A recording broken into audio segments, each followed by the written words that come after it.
अल्लाहि व बरकातुहू।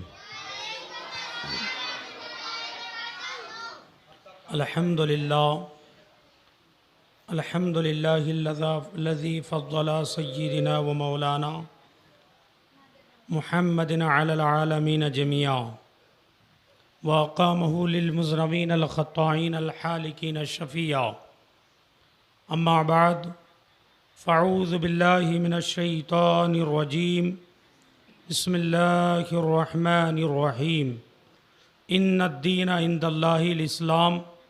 सदक़ल्लाहुल मौलानाल अज़ीम व सदक़ रसूलुहुन नबियुल अमीनुल मतीनुल करीम व नहनु अला ज़ालिका लमिनश शाहिदीन वश्शाकिरीन वज़्ज़ाकिरीन वल मुतमइन्नीन वल्हम्दुलिल्लाहि रब्बिल आलमीन। या रसूल अल्लाह उन्ज़ुर हालना या हबीब अल्लाह इस्मा क़ालना इन्ननी फ़ी बहर ग़म्बि मुग़रक़ुन खुद यदी साहिल लना इश्कालना। या खुदा बहरे जनाब मुस्तफ़ा इमदाद कुन, या हबीब अल्लाह इस बहरे खुदा इमदाद कुन। या शहीद करबला या दाफ़े करबो बला गुलरुखा शहज़ादे गुलगुह कबा इमदाद कुन। गौसे आज़म बबने बेसरो सामा मददे क़िबले दी मददे काबे इमा मददे बगरदाबे बला उफ्ताद कश्ती मदद कुन या मोइनुद्दीन चिश्ती मदद कुन या मुस्तफ़ा चिश्ती। आई इंतहाई मोहब्बत व अक़ीदत व एहतराम के साथ दोनों आलम के मरकज़ अक़ीदत हुज़ूर रहमत आलम नूर मुजस्सम जनाब अहमद मुजतबा मोहम्मद रूह फ़िदा सल्लल्लाहु तआला अलैहि वसल्लम की बारगाह गोहर बार में अपनी ग़ुलामी का सबूत पेश करते हुए बावाज़ बुलंद दरूद पाक पढ़े। अल्लाहुम्मा सल्लि व सल्लिम बारिक अला सय्यिदिना मुहम्मदिन तिब्बिल क़ुलूबि व दवाइहा व आफ़ियतिल अबदानि व शिफ़ाइहा व नूरिल अबसारि व ज़ियाइहा व आलिहि व सहाबिही दाइमन अबदन अबदा। क्या बात है रज़ा इस चमानिस्ताने करम की, क्या बात है रज़ा इस चमानिस्ताने करम की। ज़हरा है कली जिसमें हुसैन और हसन फूल, ज़हरा है कली जिसमें हुसैन और हसन फूल। तेरी नस्ल पाक में है बच्चा बच्चा नूर का, आका तू है ने नूर तेरा सब घराना नूर का। दस्ते बला को अर्श का जीना बना दिया, जंगल को मुस्तफ़ा का मदीना बना दिया और हर ज़र्रे को नजब का नगीना बना दिया। तुमने हुसैन मरने को जीना बना दिया, तुमने हुसैन मरने को जीना बना दिया। हज़रात गिरामी, हम और आप अल्हम्दुलिल्लाह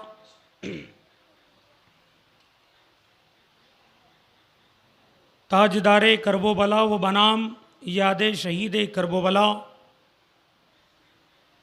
कॉन्फ्रेंस में हाजिर है।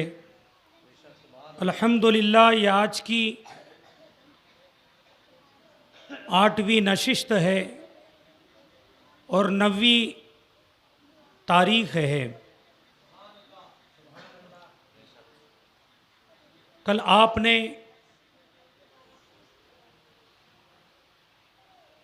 फ़ातिमा के लाल मदीने से करबोबला तक के खिताब समात फरमाया। हज़रत इमाम अली मकाम रदी अल्लाह ताला अन्हु आप करबोबला के मैदान में है। करबोबला के मैदान में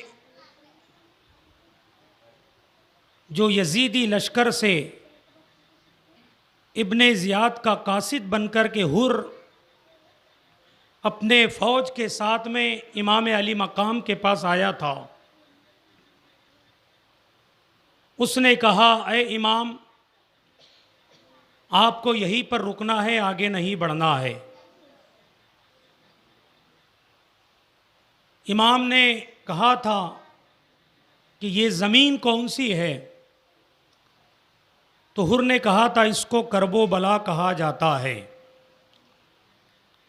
तो इमाम अली मकाम अपने घोड़े से ज़मीन पर नीचे उतर गए और आपने फरमाया कि मुझे मेरे नाना ने जो बचपने में बशारत दी थी, और आप फरमाया करते थे कि हुसैन तुम्हें करबो बला के मैदान में जाना है और मेरे दीन को बचाना है हुसैन तुम्हें करबो बला के अंदर 3 दिन तक के प्यासा रखा जाएगा, पानी बंद कर दिया जाएगा, लेकिन ए हुसैन तुम अभी ही मेरी ज़बान से पी लो ताकि तुम्हें करबो बला में प्यास ना लगे। इसलिए मेरे नबी ने मुस्तफ़ा जान रहमत ने अपने नवासे को अपनी ज़बान अक़दस इमाम के मुंह में रख कर के पता नहीं क्या पिलाया था। पिलाने वाला ही जाने क्या था और पीने वाला ही जाने क्या था। इमाम अली मकाम ने पूछा कि ये ज़मीन वही ज़मीन है करबो बला जिसकी बशारत मेरे नाना ने मुझे दी थी। आपने तमाम अपने हवारियों से, चाहने वालों से कहा कि ठीक है, हम तमाम खेमे यहाँ पर नस्ब कर ले, हमें यहीं पर रुकना है, हमें यहीं पर रुकना है। तमाम आपके हवारियों ने, चाहने वालों ने, आपके घर वालों ने वहीं पर मैदान के अंदर खेमों को नस्ब फरमा लिया। और उसके बाद जब हुर ने वहाँ से ख़त तहरीर करके इब्ने ज़ियाद को भेजा और कहा कि मैंने हुसैन इब्ने अली को यहाँ पर रोक दिया है, अब तुम्हें क्या करना है, उसके बाद का हमें हुक्म फरमाओ। तो इब्ने ज़ियाद ने वापस एक ख़त तहरीर करके हुर को भेजा और कहा उनसे यजीद की बैत कराओ, उनसे यजीद की बैत कराओ। जब ये ख़त वहाँ पर आया, आने के बाद में इमाम हुसैन रज़ियल्लाहु ताला अन्हु के पास में जब हुर ने कहा कि इब्ने ज़ियाद के दरबार से ये ख़त आया है कि यजीद की बैत आपको करना है, लेकिन हुसैन ने कहा कि हम जो है कभी भी एक नापाक और नाहंजार के हाथ में कभी भी अपना पाक हाथ नहीं दे सकते, इसलिए कि हमें खुद रब्बुल आलमीन ने हमारी पाकी की अपने कलाम मजीद में खुद आयत नाजिल फरमाया है और हम पाक लोग हैं, रसूलुल्लाह के अहले बैत है। हम हाथ उसी के हाथ में देंगे जो रसूलुल्लाह का पहरेकार है, जो सुन्नत मुस्तफ़ा का पाबंद है, जो शरीयत का चाहने वाला, मानने वाला है। हम उसके हाथ में हाथ हरगिज़ नहीं दे सकते जिसके हाथ में शराब के प्याले हुए। हम उसके हाथ में हाथ कभी नहीं दे सकते जो रातों में जीना करता हुआ नजर आता है। हम उसके हाथ में हाथ कभी नहीं दे सकते जो जुआओं के अड्डों को गर्म करता हुआ नजर आता है, जो गुनाहों के बाज़ारों को गर्म करता हुआ नजर आता है। हम उसके हाथ में हाथ हरगिज़ नहीं दे सकते। जैसी ये बात इब्ने ज़ियाद के दरबार में पहुंची तो इब्ने ज़ियाद ने इब्ने साद को एक खत भेजा कि तुम जो है कूफा आ जाओ, कूफा रवाना हो जाओ। और कूफा आने के बाद में नुमान बिन बशीर जो है वो साहबी रसूल थे, उसने कहा कि उनको वहाँ से माजूल करो और तुम वहाँ पर आकर के वहाँ के गवर्नर बन जाओ। और आने के बाद में इमाम अली मकाम जो नवासे रसूल है उनसे यजीद की बैत कराओ, अगर ना माने तो उन्हें भी कत्ल कर दो। और अगर जो उनके साथ में वो भी ना अगर माने तो उन्हें भी कत्ल कर दो। जैसी उसने ये बात सुनी, सुनने के बाद में इब्ने साद फौरन आ गया, और आने के बाद में उसने ये लालच भी दी थी कि सुन ले कि तुझे हम राय की हुकूमत भी देंगे, राय की हुकूमत भी देंगे। उसने कहा कि पहले मैं राय की हुकूमत के लिए जाता हूँ दस्ता तैयार करके। तो उसने कहा कि ठीक है, तुम ईरान चले जाओ, वहाँ पर कुछ मामलात हो चुके हैं, वहाँ से निपट करके आओ। उसने इस तरीके से अपनी फ़ौज को लेकर के ईरान की तरफ रवाना हो गया। वापस जब हालात इब्ने ज़ियाद ने देखे कि बढ़ते जा रहे हैं, तो उसने फिर ख़त लिख कर के इब्ने साद को वापस बुला लिया और कहा कि तमाम फ़ौज को लेकर के आ जाओ। और उसके पास में जो जितनी फ़ौजें थी उसने लेकर के आने लगा। तो उसने फिर एक ख़त रास्ते में लिख करके इब्ने ज़ियाद को भेजा और कहा कि ए इब्ने ज़ियाद, तू क्या कर रहा है, हुसैन से सुलह कर ले। इसलिए कि इब्ने साद जो था वो इब्ने साद सहाबी रसूल का लड़का था, और वो सहाबी रसूल अशराए मुबशरा में से थे, उनका लड़का था। इब्ने साद ने खत लिख कर के भेजा कि इब्ने ज़ियाद ऐसा मत करो, हुसैन से सुलह कर ले। तो उसने कहा तुम आते हो कि नहीं, राय की हुकूमत चाहते हो कि नहीं? अगर राय की हुकूमत चाहते हो, दौलत चाहते हो, तख्त व ताज चाहते हो, ईरान की हुकूमत चाहते हो, ईरान की बादशाहत चाहते हो, तो वापस आ जाओ और हुसैन इब्ने अली के साथ में, उनके साथ में पहले जंग करो, फिर उसके बाद में तुम ईरान चले जाना। उसने जैसी बात सुनी, इसलिए कि वो भी लालची था, लालचखोर था, उसने फ़ौरन अपना जंग का दस्ता लेकर के फ़ौरन इब्ने ज़ियाद के हुक्म पर वापस कूफा आ गया। आने के बाद में जैसे ही आया, उसने तमाम फ़ौजों को इकट्ठा किया। ऐसी फ़ौज बढ़ते बढ़ते कुमा के आते आते इतनी हो गई कि 22,000 का लश्कर हो गया। कितना? 22,000 फ़ौज का लश्कर हो गया। 22,000 सिपाही उसके पास हो गए, 22,000 तलवारें उसके पास हो गई, 22,000 तीर बौछार न जाने कितने नेज़े भाले उसके पास में हो गए। उसने वैसी जंग का दस्ता तैयार किया। साद ने अपने लश्कर को लेकर के जब कूफा आ गया तो 22,000 का लश्कर था। कितना? 22,000 का लश्कर।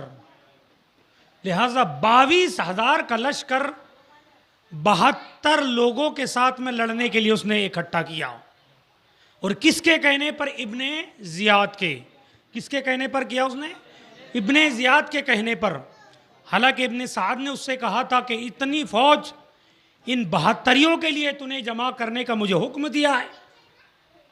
तो इब्ने ज़ियाद ने कहा था, ऐ साद तू जानता नहीं, ये अली की कचाड़ के शेर है, ये एक एक शेर एक एक हज़ारों पर काफ़ी है। ये इनका एक एक शेर एक एक हज़ारों पर काफ़ी है। तुझे पता नहीं, तू मैदान में खुद देखेगा कि इनका एक एक शेर कितनों के ऊपर हमला करता नजर आता है।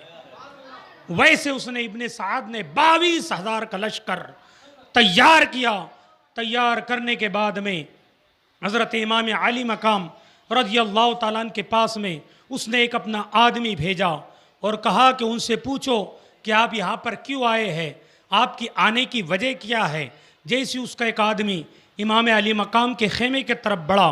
बढ़ने के बाद में इमाम अली मकाम ने उससे पूछा क्या बात है, क्यों आए हो। उस शख्स ने कहा कि आपका आने का मकसद क्या है, आप यहाँ पर क्यों आए हो, किस वजह से आए हो। इमाम अली मकाम ने कहा हम आए नहीं हैं, बुलाए गए हैं। हम आए नहीं है, बुलाए गए हैं। तुमने ही खुतूत भेजा था, तुमने कई खुतूत हमारे पास में भेजे, उसके बाद में हम खुतूत के ऊपर आए। और हमारे पास एक दो खुतूत नहीं बल्कि इमाम अली मकाम के पास 3 बोरियाँ थी। तारीख बताती है कि इतने खुतूत उन कूफियों ने इमाम अली मकाम को भेजे थे कि उन खुतूतों से 3 बोरियाँ भर चुकी थी। इमाम अली मकाम ने इन 3 बोरियों को उंडेल करके बताया कि देखो ये तमाम तुम्हारे खुतूत है कि नहीं, इसमें तुम्हारी दस्तखतें है, इसमें तुम्हारी मोहर जब्त की हुई है, ये तमाम खुतूत तुम्हारे हैं, हम आए नहीं है, तुम्हारे बुलाने पर बुलाए आए हुए हैं यहाँ पर, लिहाजा हम यहाँ पर आए हैं। जैसी उसका आदमी इब्ने साद का ये बात सुन करके इब्ने साद के पास चला जाता है, तमाम माजरा इब्ने साद को सुना देता है और वो कहता है इमाम अली मकाम ने कहा है कि हमें खुतूत दे करके बुलाया गया है, हम तब यहाँ पर आए हैं, लिहाजा ठीक है। इब्ने साद ने कहा कि ठीक है, कोई ना कोई बात, कोई ना कोई रास्ता निकल आएगा।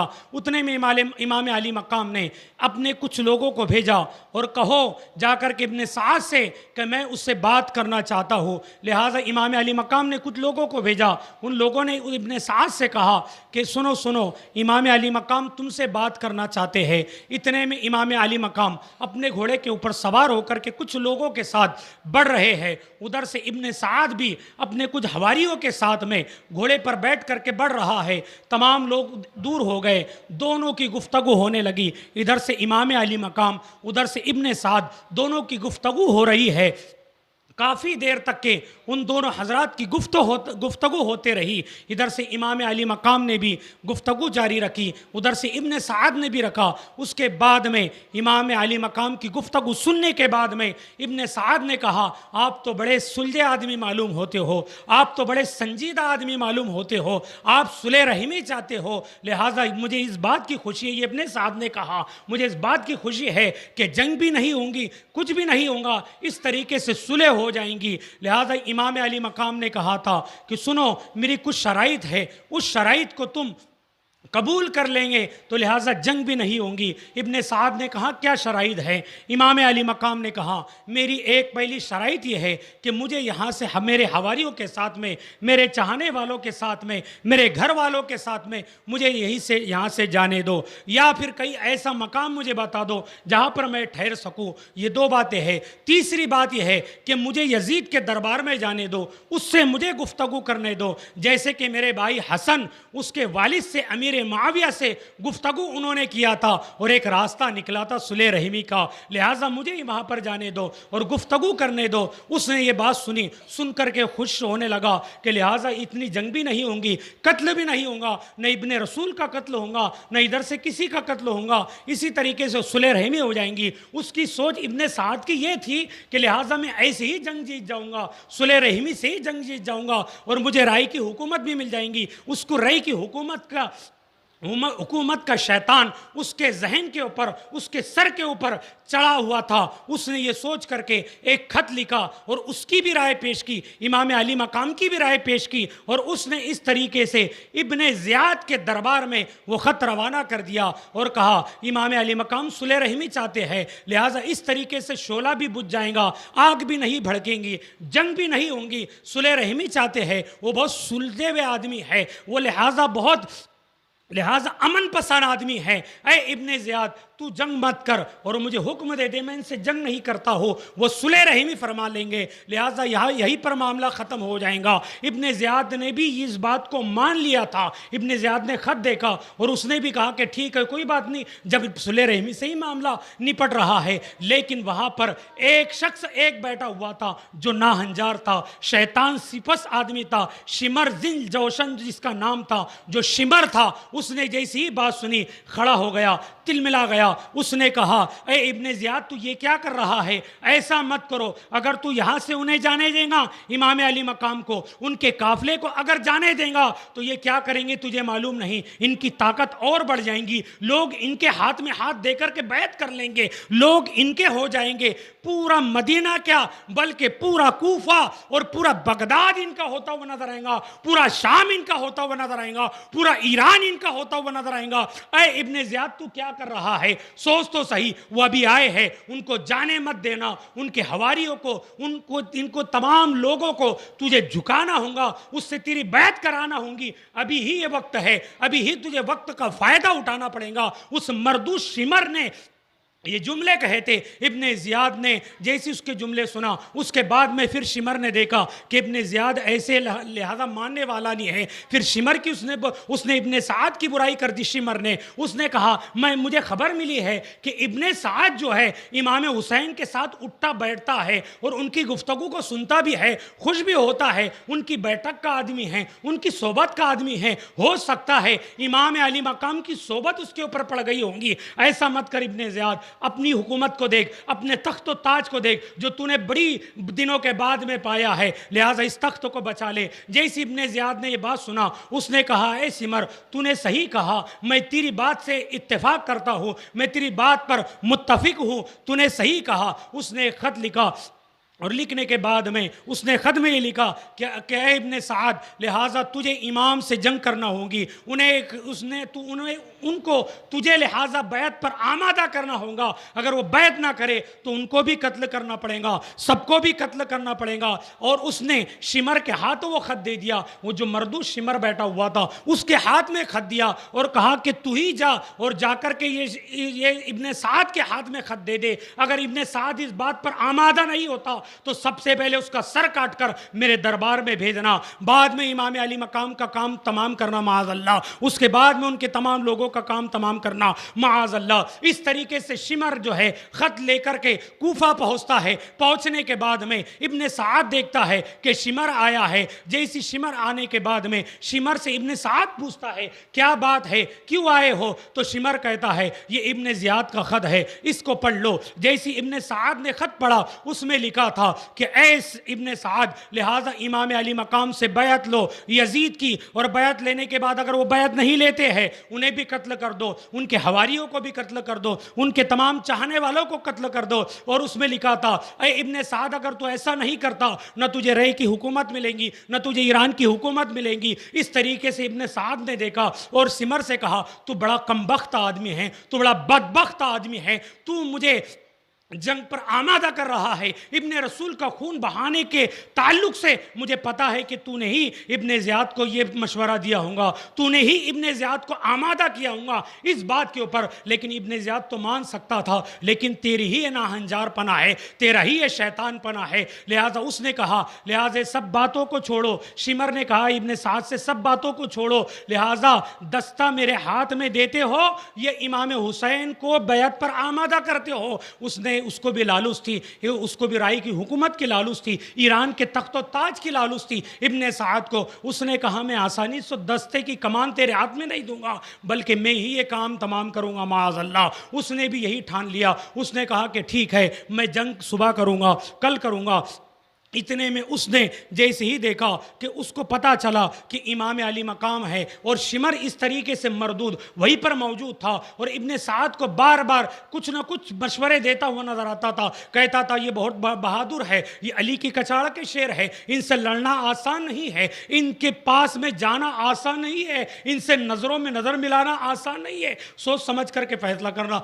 उसने कहा कि ठीक है मैं नहरे फुरात पर पैरा लगा देता हूँ। इब्ने साद ने ऐसे ही कुछ लोगों को 500 लोगों को 5000 लोग बताया जाता है तारीख में, 5000 लोगों को लेकर के उसने नहरे फुरात पर पहरा लगा दिया था। उसको ये पता चल गया था ये अली के कचाड़ के शेर है। 72 हुआ तो 72 हुए थे, क्या हुआ इनका एक एक शख्स भी एक एक हजार को काफी पड़ जाता है, इनकी एक एक तलवार भी कई हजारों की गर्दनें गिराती हुई नजर आती है। उसने इस तरीके से 5000 लोगों को नहरे फुरात पर पहरा लगा दिया और कहा कि यहाँ इनको पानी नहीं पहुंचना चाहिए, एक पानी का कतरा भी इनके खेमे में नहीं पहुंचना चाहिए। जब पानी पे पहरा लगाया गया था वो 7 मुहर्रमुल हराम की तारीख थी, यानी कि इमाम हुसैन के कत्ल होने शहीद होने से 3 दिन पहले उन यजीदियों ने, उस इब्ने साद ने और शिमर ने मिल करके उस नहरे फुरात पर पहरा लगा दिया था, पानी बंद कर दिया था। उनका ये कहना था और उनका ये उन्होंने परमिशन दिया था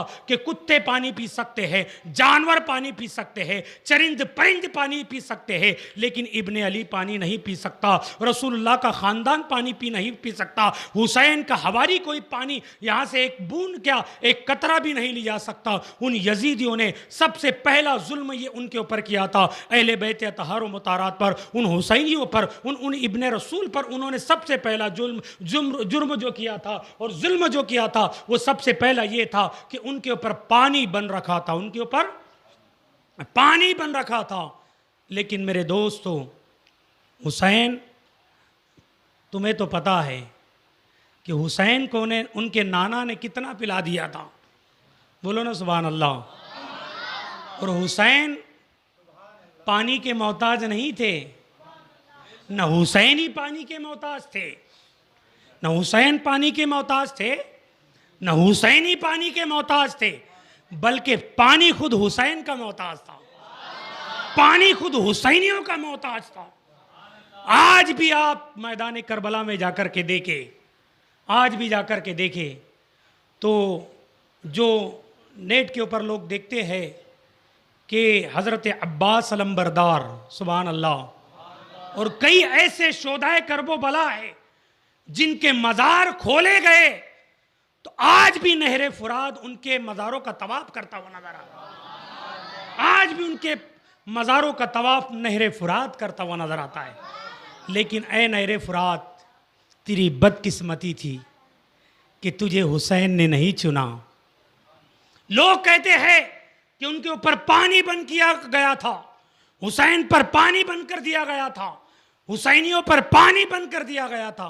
अरे उन पर पानी बन वो यजीदियों ने तो बाज़ाहिर किया था, बाज़ाहिर यजीदियों ने उन पर पानी बन किया था। अरे मेरा हुसैन अगर चाहता तो ठोकर मार करके मैदान करबला से, खाना काबा से जमजम निकाल देता, जमजम निकाल देता। उसकी दलील ये सुनो मुसलमानों, अल्लाह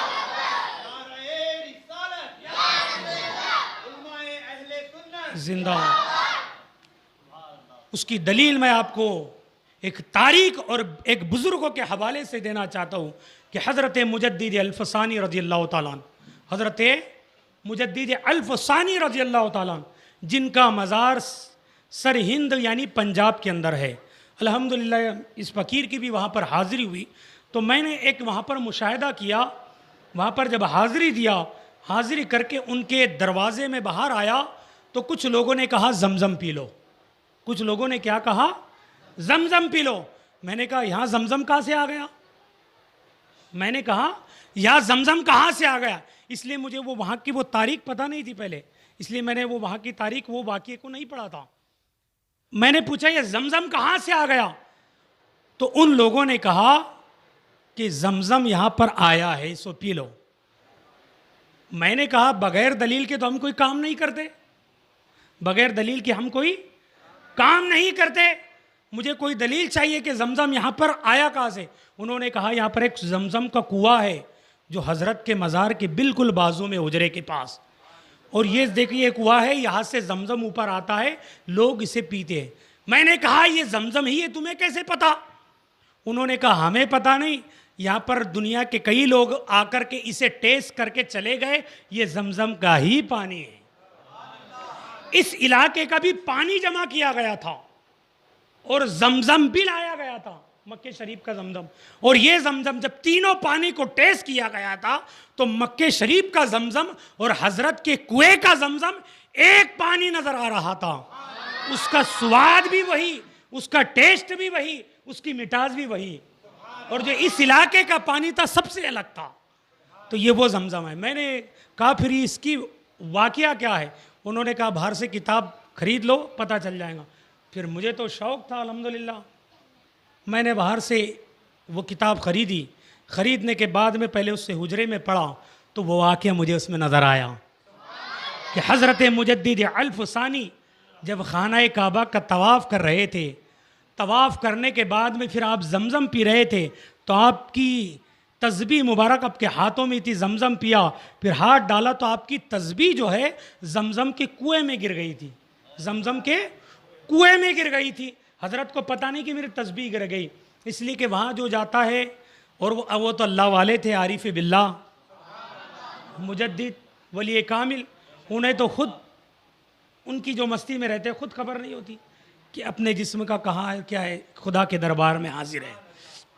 तस्बीह उन्हें खुद पता नहीं। जब खाना काबा का तवाफ करके हज बैतुल्ला से आप फारिग होकर के जब आए अपने हुजरे में बैठे, तो फिर आप कुछ इबादत और रियाजत करना चाहे, कुछ तस्बीह से पढ़ना चाहे तो तस्बीह नज़र नहीं आई। आप तस्बीह को ढूंढने लगे, नज़र नहीं आई। फिर आपको ख्याल आया कि मैंने खाना काबा का तवाफ़ किया, जब तक तस्बीह मेरे हाथ में थी, फिर मैंने जमज़म पिया, उसके बाद में तस्बीह मेरे पास नहीं थी। बस इतना ही सोच रहे थे कि उनके जहन में ये ख्याल आया कि हो सकता है जमज़म के कुएं में वो मेरी तस्बीह गिर चुकी है। बस इतना ही सोचना था। सुभान अल्लाह के वो जमज़म का कुआं, वो जमज़म की नहर हज़रत की तस्बीह को लेकर के हज़रत के हुजरे तक आ गया। पंजाब सरहिंद पहुंच गया खाना काबा से जमज़म, और वो जमज़म का कुआं आज भी वहाँ मौजूद है। मैंने किताब पढ़ी और पढ़ने के बाद रातों रात निकल गया हज़रत के रोज़े पर, और वहाँ जमज़म भी पिया और जमज़म को भरकर भी लाया। तो इससे पता चला है मुसलमानों,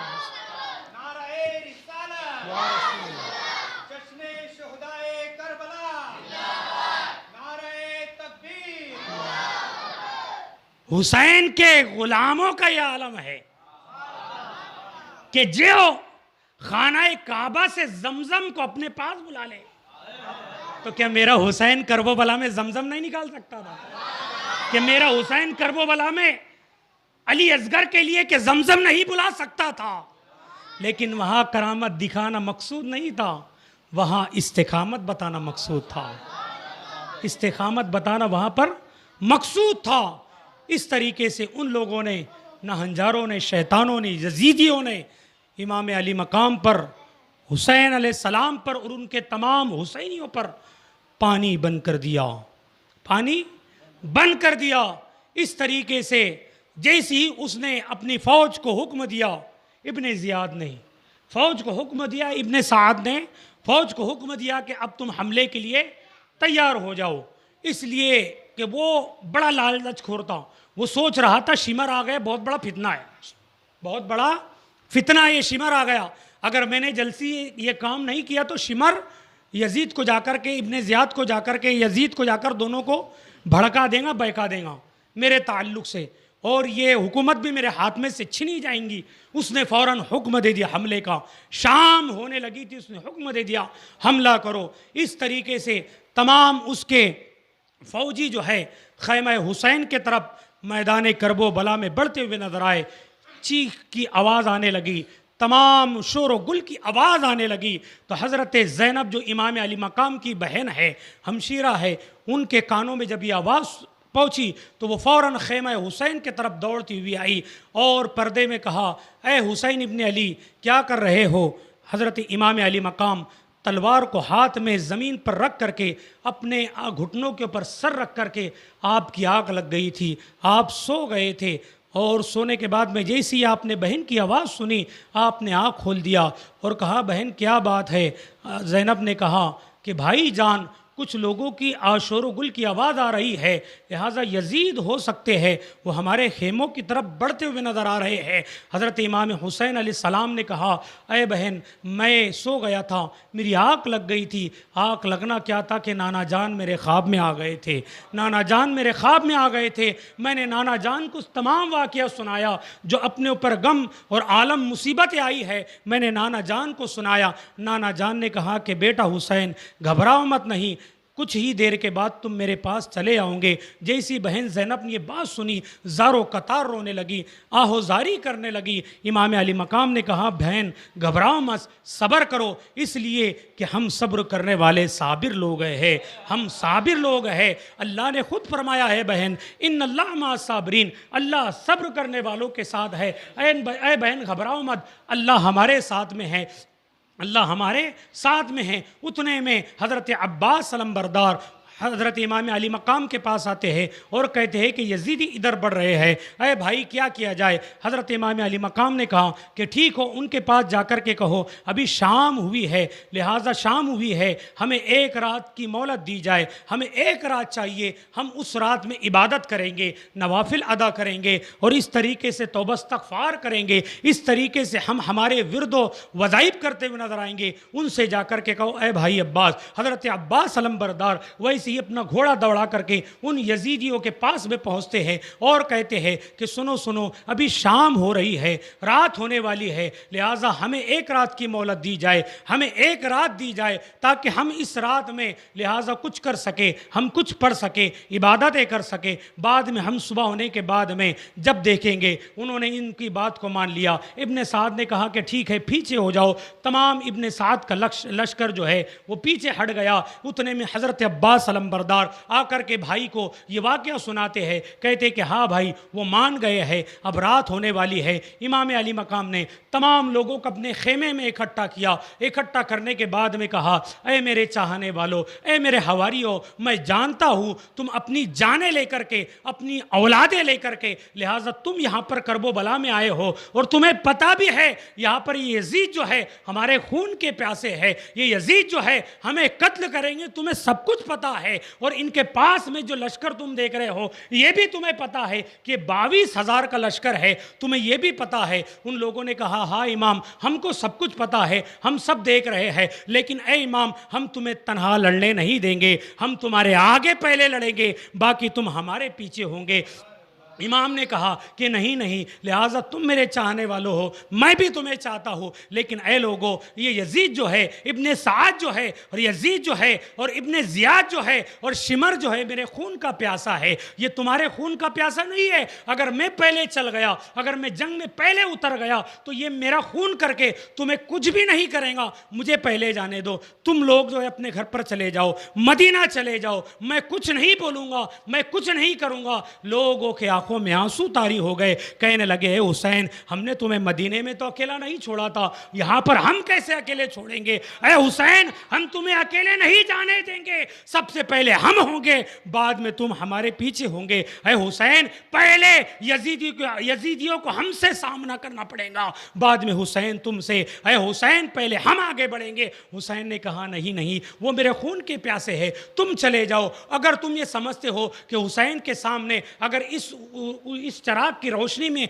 अगर तुम जाओगे तो तुम्हें शर्म आएगी, तुम ये शर्मोगे, कहोगे कि हुसैन के सामने हम उजाले में कैसे जाए, तो लिहाजा मैं चराग बुझा देता हूँ इस चराग के अंधेरे में, लिहाजा जिसको जाना है वो निकल जाए। हज़रत इमाम अली मकाम ने चराग को बुझा दिया। चराग को बुझाना था, कुछ देर काफ़ी इमाम अली मकाम तसव्वुर में बैठे रहे, तसव्वुर में बैठे रहे। बैठने के बाद में कुछ देर, काफ़ी देर हो गई, उसके बाद में चराग जलाया गया। चराग जलाना क्या था कि जितने लोग थे उतने ही लोग खेमा हुसैन में मौजूद थे। उसने या जिंदा या रसूल, उतने ही लोग तमाम खेमा हुसैन में मौजूद थे। हज़रत इमाम अली मकाम ने देखा और कहा तुम गए नहीं? उन लोगों ने कहा अरे हुसैन हम कैसे जाने देंगे, अरे हुसैन हम लड़ने के लिए, मरने के लिए तुम्हारे साथ आए हैं। हमें भी पता है वो हदीस, हमें भी पता है वो फरमान आपके नाना जान का, कि आपके नाना जान ने फरमाया था जब चारों तरफ से मेरे दीन पर, शरीयत पर हमला होगा, मसल्ले मस्जिदों से निकाले जाएंगे, कुरान के तकद्दुस को पामाल किया जाएगा, तो उस वक्त में मेरा हुसैन करबो बला के अंदर कुछ साथियों के साथ में इस्लाम को सरबुलंद फरमाएगा, इस्लाम को बचाएगा, इस्लाम के परचम को बुलंद फरमाएगा। है हुसैन, ये फरमान हमने भी सुना है। है हुसैन हम ये चाहते, हमारी खुशनसीबी है कि हम भी आपके साथ शहीद हो जाए। हुसैन ने फिर कहा कि ठीक है, लेकिन मेरा और आपसे कहना है और एक बार कि आप चले जाओ, अगर चले जाओगे तो मैं कोई शिकायत नहीं करूँगा, और नाना जान के पास मैं तुम्हारी सिफारिश करके तुम्हें जन्नत में लेके जाऊँगा। फिर मौका दे रहा हो। सुभान अल्लाह। फिर मौका दे रहा हूँ, लेकिन वही जवाब उन हुसैनियों की ज़बान पर था कि हुसैन, हमारी तलवारें टूट जाए, हमारे ढाले टूट जाएंगी, हमारे नेज़े तीर खत्म हो जाएंगे, जब तक कि हुसैन हम तुम्हारे लिए लड़ते नजर आएंगे।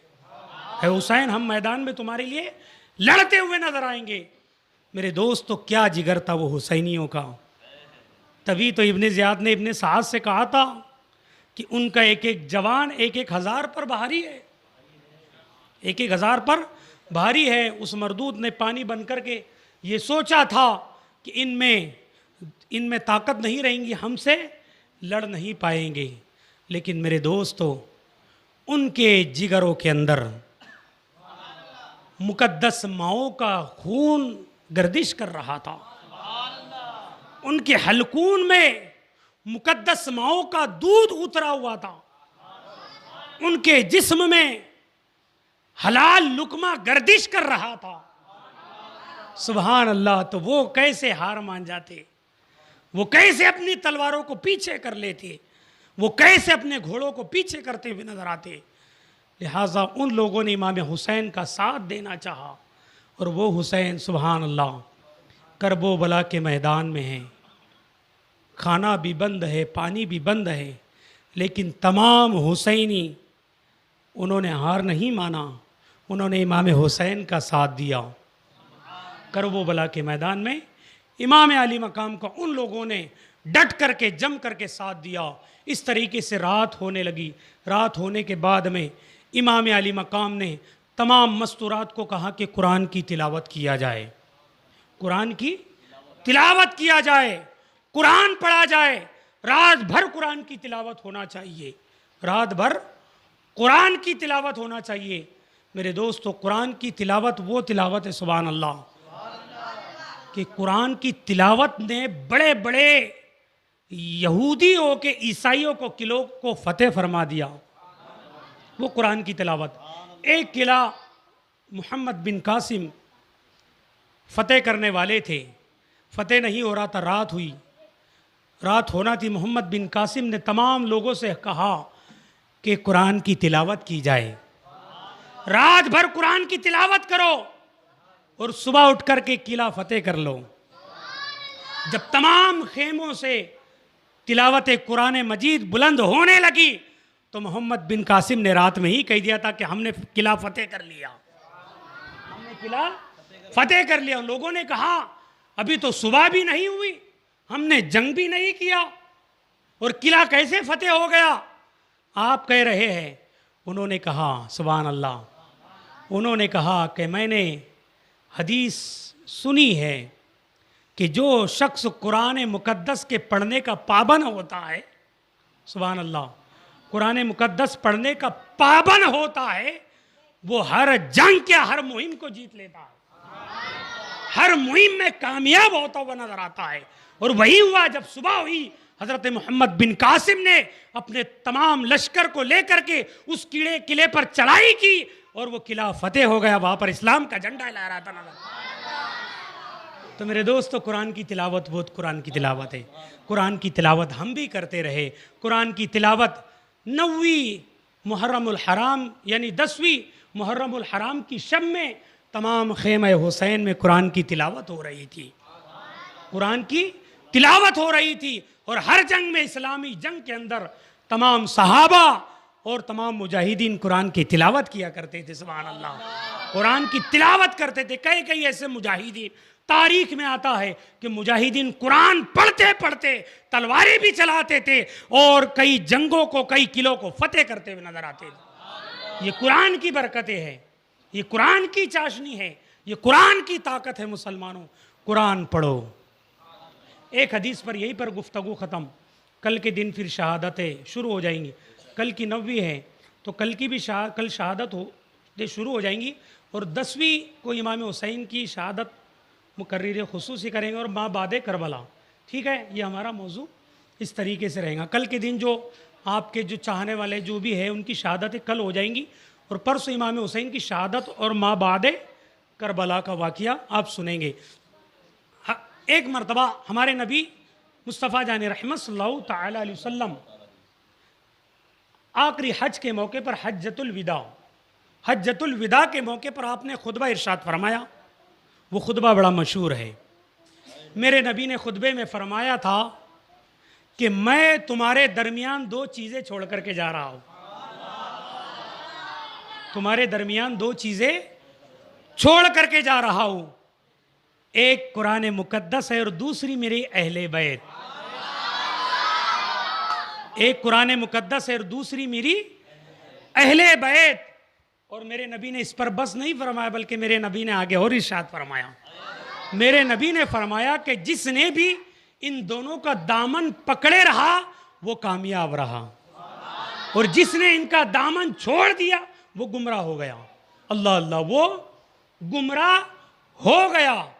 ये मेरे नबी ने हज्जतुल विदा के मौके पर, आखिरी हज के मौके पर जबले नूर के ऊपर चढ़ करके आपने खुतबा इरशाद फरमाया था मैदान अरफात में, हज्जतुल विदा के मौके पर, कि मैं तुम्हारे दरमियान दो चीज़ें छोड़ करके जा रहा हूँ, एक कुरान मुकद्दस, दूसरी मेरी अहले बैत यानी कि मेरी औलादे। जिसने इनका दामन पकड़ के रखा वो कामयाब हो गया, और जिसने छोड़ दिया वो गुमराह हो गया। सुभान अल्लाह, सुभान अल्लाह। तो मेरे दोस्तों, हमने जिस तरीके से अहले बैत का दामन भी पकड़ा है, तो कुरान का दामन भी पकड़ना होगा। ये मेरे नबी का फरमान है, तभी हम कामयाब होंगे।